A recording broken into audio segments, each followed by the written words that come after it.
Lho, lah kowe iki dadine piye to? Kula niku mung nyuwun pengayoman kali panguwasaning dewa. Kok dadi Baladewa ngenten iki? Mula kula lajeng bali niku pripun kaya wujud wingi radang. Ya wis tak suwunke marang nang kumono nek kok nyaur ora. Ora usah nyaur. Arep disuwunke. Kowe hitungane utang mah aku. Ora. Tak suwunke ngarsaning dewa muga-muga kowe bali kaya wingi Bagong. Ah ngoten ora malang kerik. Nggih.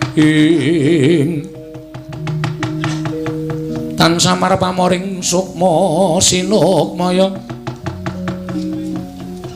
sinumaya winah ya ing asepi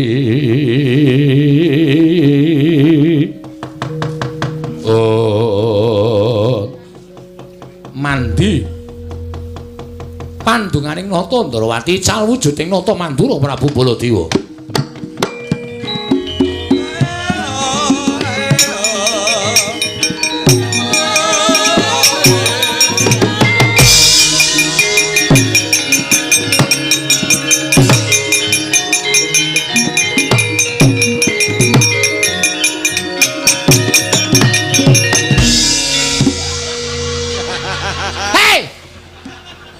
Ora sembrono Den.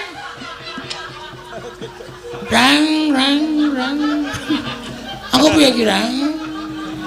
Kok dadi malah anyep kabeh awakku. Wis Ndrawati iki sembrono wis ben kapok. Wis ben aku sengit kok. Iki mau wis gawe dolanan kadangku tuwa saiki kapokmu kapan? Wis kono gojakan bali kono. Duncalke ning pawuan kono dibuang. Aku piye Rang iki Rang? Kowe dadi teko ngono kok. Wah Kresna tak curi tenan kowe. Aja. Ayo baleke. Menungso ae padake teko bali yo ngene. Gorene tak cekele. Wis. Lah iki metu-metu ora sakarepe dhewe.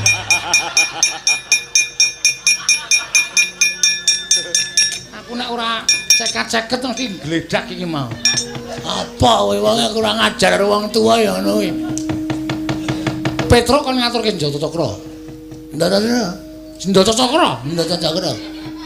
Kon ngaturke tekan kene. Siap. Nek Petro iso ngaturke Njata Cakra, Petro dadi mantuku. Oke. Rang, yo.